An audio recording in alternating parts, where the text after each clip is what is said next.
just as with the continuous variables, we can calculate the sample size required to achieve a particular power, so too with the discrete variables we could do the same calculation. So for example, if we're testing a hypothesis that p is less than or equal to 0.082, once again let's just do it for the one-sided for a moment, and we want to test this at the 0.01 level, and we want a power of 95% or 0.95 at what point? Well, let's say at p equals 0.2.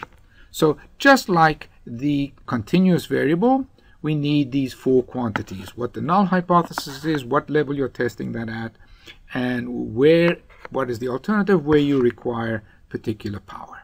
So since we chose the 0.01 level, that means we would look at a Z of 2.32. So let's look at our Z, and we want to have it equal to 2.32. So we'll put 2.32, and we'll put 0.082 for our P, and we'll go ahead and solve for the two unknowns that are left, P hat and N. And there we go. Now, this sort of calculation is a little bit complex, and it really is not that necessary for you to understand how this stuff is going on. But I just put it in here for those of you who are interested, and for those of you who are not that interested, wait a bit, and you will see that we'll get Stata to do all the dirty work for us here. So anyway, so here we get one relationship between P hat and N, and that's when P is actually 0.082. All right? Now, what about when P is equal to 0.2? When P is equal to 0.2, we want to have a power of 0.95. So when with a power of 0.95 means we'll need a Z of minus 1.645. And we set up an equation just like we did before, and we get this relationship.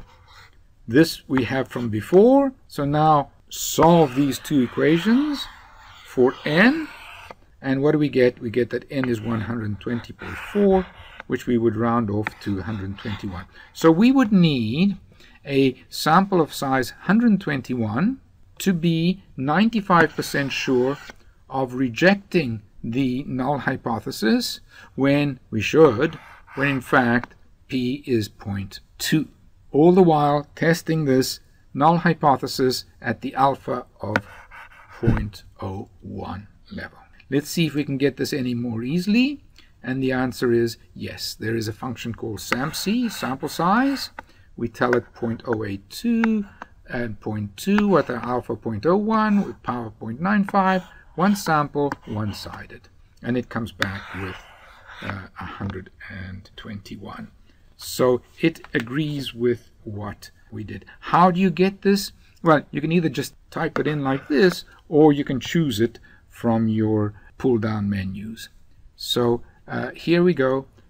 First you click on statistics, then you scroll all the way down here and click on power and sample size, and this one you want is this one, is tests of means and proportions, and then you will get this menu here, and this time you choose this one because it's a one sample comparison proportions. There's your hypothesized 0.082. There's your postulated of 0.2. Then you click on options and you'll get this menu, and this is where you say, okay, I want you to compute the sample size for me. We could also have computed the power, but in this case we'll compute the sample size. There's the significance level we wanted, 0.01, and we wanted 95% power, and we wanted the one-sided test, and that's how we got the 121.